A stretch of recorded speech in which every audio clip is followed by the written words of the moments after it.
Assalamualaikum warahmatullahi wabarakatuh. Alhamdulillah, alhamdulillahirabbil alamin. Wassalatu wassalamu asrofil anbiya wal mursalin wa ala alihi wa sahbihi ajma'in. Amma ba'du. Salam Om Swastiastu, salam Namo Buddhaya, salam kebajikan, salam sejahtera untuk kita semua.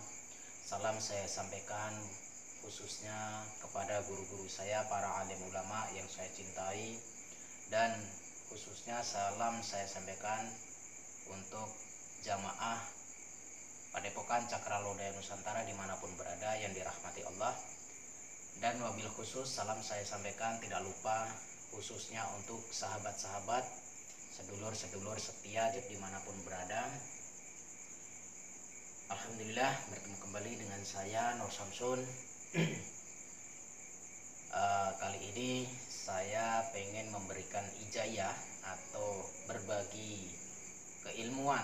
Semoga ini nanti bisa menjadi keberkahan dan kemanfaatan buat kita semua, khususnya buat saya dan buat kalian.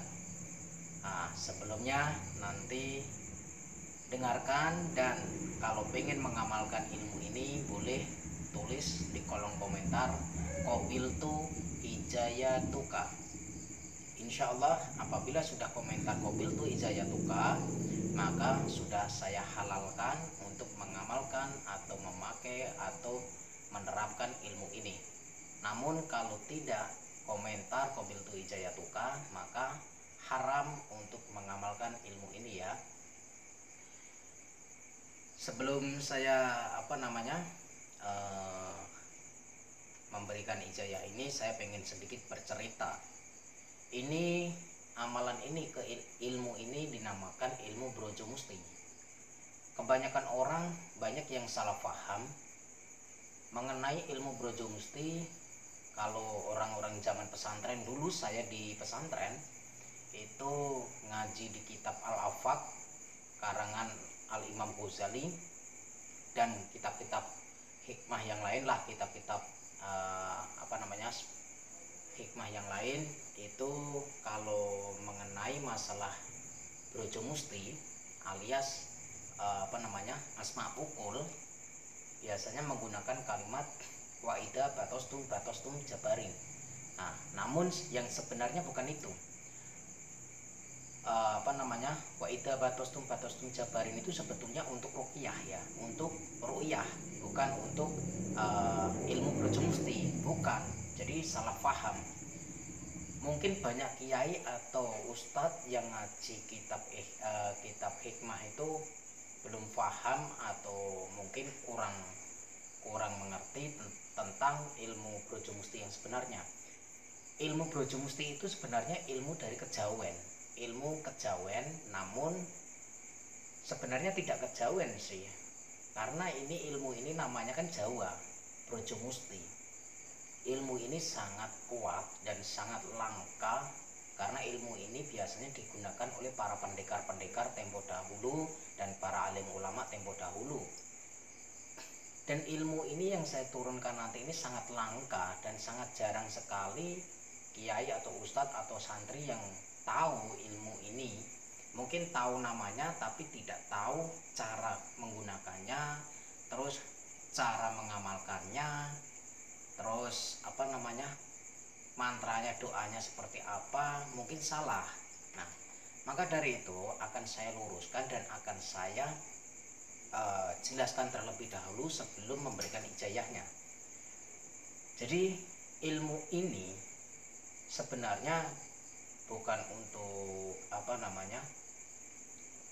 untuk asma pukul sih, bukan, tapi ini lebih condong untuk menangkal musuh. Kalau ketemu musuh percuma. Nah, kita masih bisa melawan, kita masih kontak fisik, capek dapat, luka mungkin bisa jadi. Nah, tapi sebenarnya ilmu Brojo Musti ini untuk menghadang atau menghentikan langkah lawan atau langkah musuh. Sebenarnya mungkin contoh kecilnya, ada musuh yang mungkin mau meluruk atau mendatangi kita yang berniat jahat, maka di situ dengan ilmu ini insya Allah musuh itu tidak akan sampai di tempat kita. Dia akan atau muter-muter di depan lewat mondar-mandir di depan rumah kita tapi tidak menemukan rumah kita atau tidak mengetahui kita. Itu salah satu manfaatnya. Dan kedua, manfaatnya apabila ketemu sama musuh sudah berhadapan, maka sedikit walaupun kita hanya menggunakan jari, kita sentuh saja dengan jari tubuhnya orang yang zolim atau orang musuh kita, orang jahat tersebut, maka badannya dia itu seperti tertusuk-tusuk pedang atau gunting ya. Jadi saya rasa ilmu Brojo Musti itu bukan untuk pukulan ya, bukan untuk pukulan, tapi ini untuk lebih condong melebur musuh. Oke, kita mulai cara prakteknya. Nanti saya akan hijayakan. Bismillahirrahmanirrahim. Asyhadu an la ilaha illallah wa asyhadu anna Muhammadar Rasulullah. Asyhadu an la ilaha illallah wa asyhadu anna Muhammadar Rasulullah. Asyhadu an la ilaha illallah wa asyhadu anna Muhammadar Rasulullah. Terlebih awal kita melakukan mandi dulu, mandi bersih, pakai ganti pakaian yang bersih, habis itu pakai wewangian.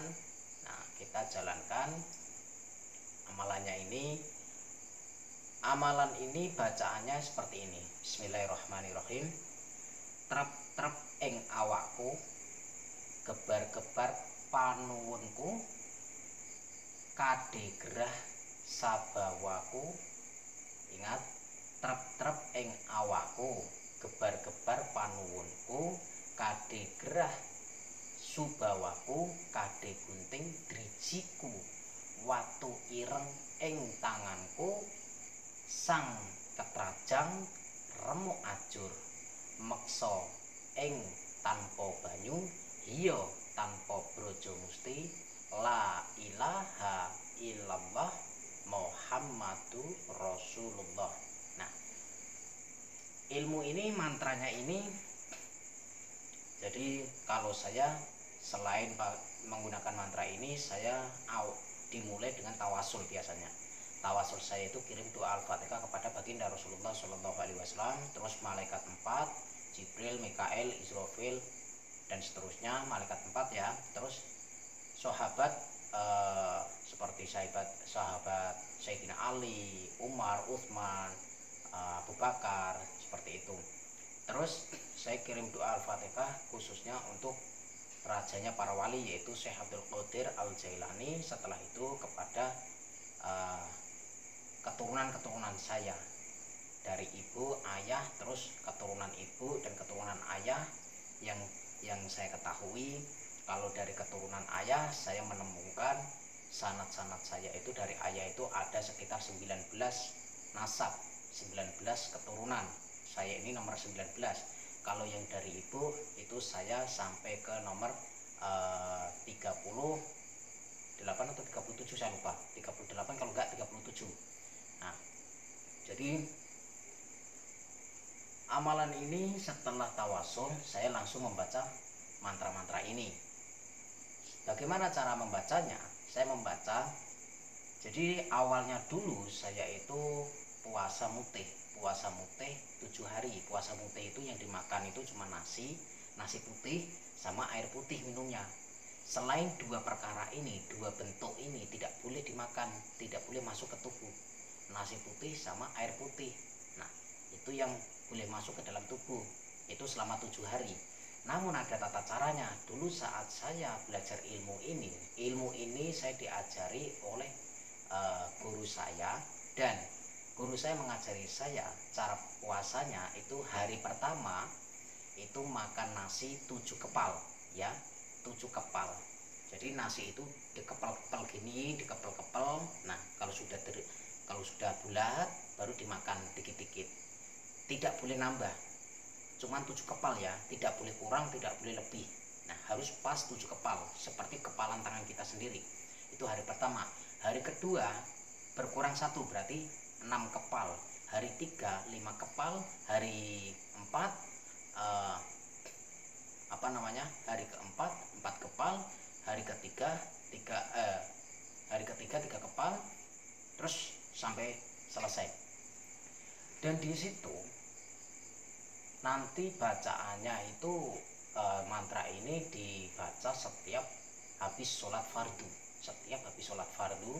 Nah, caranya setiap kita sholat kan pasti kaki kita seperti ini selesai sholat, ya kan? Seperti ini. Ini pas at-tahiyat kan. Nah, salam, salam, terus baca mantranya ini. Nggak boleh sila, tidak boleh sila. Harus posisi seperti masih seperti ini.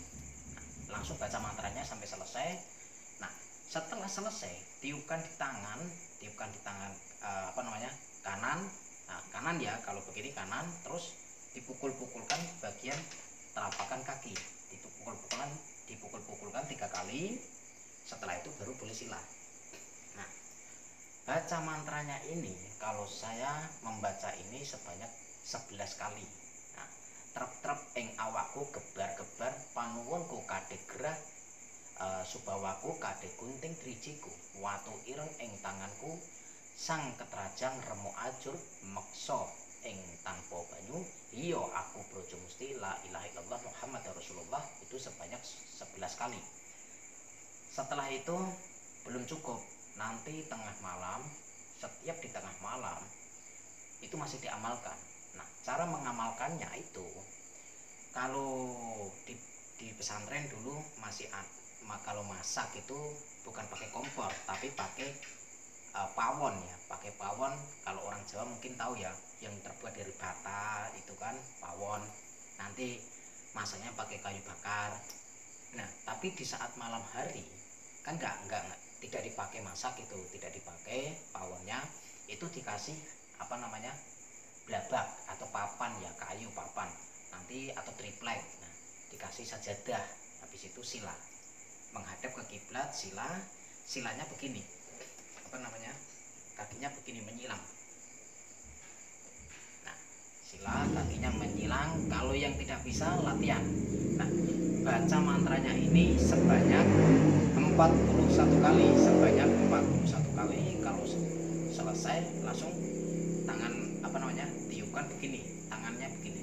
Nah, bagian yang kanan itu di depan ya, bagian yang kanan ini depan, terus tiupkan. Setelah itu menggenggam, habis itu pukul, terus pisahkan, terus pukulkan. Nah, yang tangan kanan mukul telapakan kaki yang kiri, yang tangan kiri memukul telapakan kaki yang kanan begini 3 kali. Setelah itu selesai, itu dilakukan selama selesai riyadhah alias selama selesai puasa. Nggak ada ngebleng, nggak ada pati geni, nggak ada bisu, tidak ada. Ini puasa biasa, tapi yang boleh dimakan dan diminum itu hanya air putih dan nasi putih. Nah, air putihnya itu juga terbatas, tidak boleh banyak dan tidak boleh kurang. Minumnya itu hanya 3 kali telegukan, 1 gelegek, 2 gelegek, 3. Setelah itu berhenti. Nah, itu dilakukan di setiap buka puasa dan sahur. Setelah buka puasa nggak boleh makan lagi, nggak boleh, tidak boleh. Nah, setelah buka puasa terus dilanjut puasa lagi sampai sahur. Sahurnya biasanya jam 2, berarti setiap jam 2 harus sahur, tidak boleh kurang, tidak boleh lebih. Itu harus teratur terus, harus teratur. Memang sedikit ribet, sedikit berat ya, tapi insya Allah kalau memang kalian bisa menjalankan ilmu ini dengan baik, insya Allah itu akan menjadikan senjata kalian, menjadikan kekuatan yang ada di dalam diri kalian. Semoga menjadi keberkahan dan kemanfaatan buat kita semua, saya dan kalian. Akhirul kalam, wassalamualaikum warahmatullahi wabarakatuh.